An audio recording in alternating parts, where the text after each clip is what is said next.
Барыңарға салам. Өткен программабызда біз саяси партиялардың шайлоо алдындағы уадаларын талдап, атқарған атқарбагандарын тизмектеп беребиз деп уада берген элек. Біз сөзүбүзгө турабыз, турбагыдай депутат белек. Эмесе арген бардығын айтып берет сіздерге. Кандайсыңар? Мен дароо эле баштайм. Биринчи кезек Кыргызстан партиясыныкы. Кеттик. Кыргызстан бул жогорку кеңештеги эң бай партиялардын бири. 2010 жылы аны ири ишкерлер жана мурда кийин чиновник болуп байлык топтогондор түптөгөн. Ачык айтканда көбү алка магнат Шаршембек Абдикеримовдуку деп билишет. Иши кылып бул партия 2015 жылы убаданы мол берип, катуу мактанышкан. Мен ойлойм, биздин талапкерлер, биздин Кыргызстан саясий партиясынын талапкерлеринин ичиндеги талапкерлер эң татыктуу талапкерлер. Коррупцияга малынбаган, коррупцияга эч убакта колун салбаган, өздөрүнүн маңдай тери менен тапкан жаштар бүгүнкү талапкер болот. Мен ойлойм, ушулар бүгүнкү күндө парламентке келсе, келечекте жакшы өкмөт түзгөнгө, жакшы өкмөттү ишин көрсөткөнгө өздөрүнүн чоң салымдарын кошот. Деп айтып, жогорку кеңеште 18 мандатка ээ болушкан. Дароо, СДПК, Атамекен, Өнүгүү Прогресс менен парламенттик коалицияга кирген. Курч маселелерде сын пикирин айта албай, бийликти жандай жүргөнү үчүн убагында Кыргызстан партиясын СДПКнын клону Атамбаевдин марионеткасы деп атап, актанууга аргасыз кылышкан. Кто-то называет нас партия клон СДПК. Мы этого себе никогда не смогли бы позволить. Эми буга ишенич коюшту сиз чечиңиз. Иши кылса, коалиция аркылуу кыргызстанчылар өкмөткө барышты. Парламенттик комитеттердин жетекчилери болушту. 3 жыл спикер болгон Дастан Жумабековду да албетте унутпаңыз. Мы здесь кукурузу не охраняем, как говорится, да? Ошол эле маалда Кыргызстан партиясы көп чыр-чатактарга да келинди. Башкасын айтпаганда да 2018 жылы Канат Исаев токмокту жерди мыйзамсыз менчикке өткөрүү үчүн 12 жылга кесилген. 2019 жылы жогорку сот аны актап койгон. 2017 жылы Исаев бийликти басып алмак деген айып менен камалып, 1 жылын абакта өткөргөн. Кыргызстан партиясынын дагы бир депутаты Дамирбек Асылбек уулу 2018 жылы Казакстанда кармалган.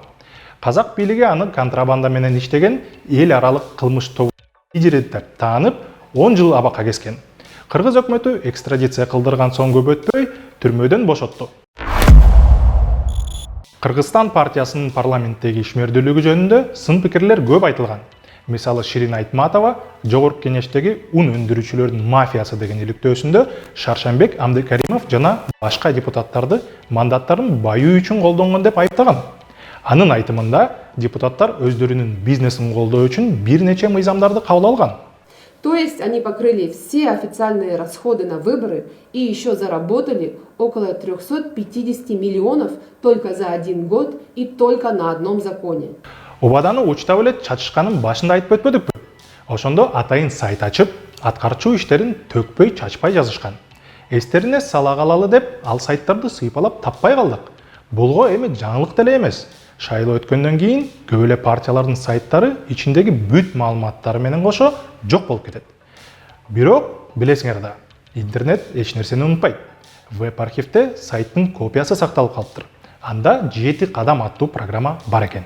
Текстти окуп көрсөк, ал шайлоо программасына эмес эле философиялык чыгармага окшош. Ыймандуу Кыргызстан, кереметтүү Кыргызстан, жигердүү Кыргызстан деген пункттарда мамлекет мындай тигиндей болушу керек деген чакырыктар турат. Аны көчөгө чыксаң, илибой таксист эле айтып бере алат. Эч кандай конкретика жок.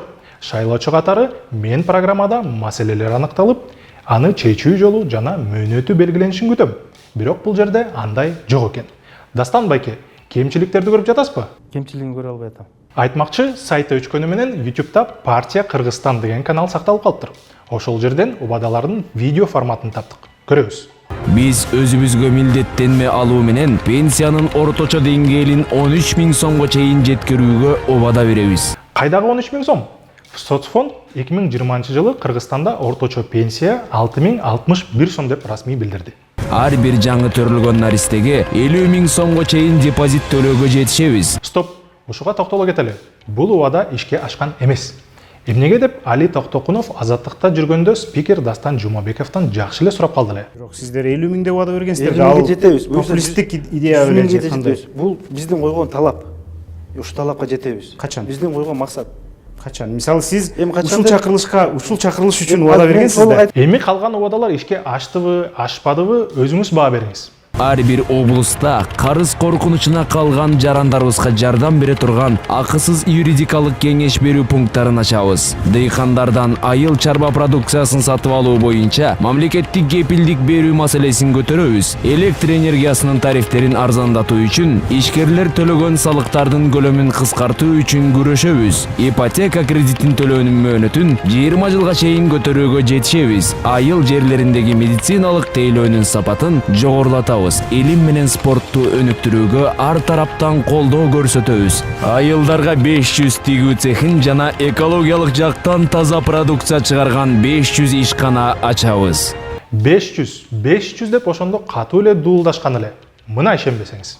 500 швейных цехов по районам, областным центрам. Это 500 теплиц по районам, областным центрам. Это 500 перерабатывающих мини-компаний. 5 эмес 6 жыл депутат болуп отурушат. Деги канча убадасы ишке ашты? Аларды аткарам, жасайм дегенин жазып алып, эстетип турган Политмер KG сайты бар. Андагы маалыматка карасак, Кыргызстан партиясынын талапкерлери жалпы 73 убада беришиптир. Канчасы аткарылыптыр дебейсизби? 16 эле ишке ашыптыр. Тагыраагы 22% убадасы гана ишке ашкан. Мисалы, Нарын облусундагы Чолпон айылы таза суу менен камсыз болуптур. Чоң Алайда кыш куючу заводду куруу маселеси жогорку кеңештин жыйынында көтөрүлүптүр. Мигранттарга акысыз юридикалык консультациялар ачылыптыр жана башка. А бирок партия 2015 жылы биз баарын сөзсүз жазайбыз. Башкаларга окшоп айтып, бирок унутуп калбайбыз дебеди беле. Башкалар убада берет. Биз аткарабыз. Кыргызстан саясий партиясы. Балким Кыргызстан партиясы оппозицияда жүрсө түшүнүүгө болор эле. Бирок такай бийликте, өкмөттө, коалицияда болушта да. Анда эмнеге убадасын аткарышкан жок? Эми убада берсе аткарышабы? Ишенич коюш сиздин колуңузда. Бул видеого лайк коюп, социалдык тармактарда таратканды унутпаңыз. Албетте башка партияларда убадаларды калың беришкен. Биз аларды да таап чыктык. Али Тактакунов каналына жазылсаңыз, баарын көрө аласыз.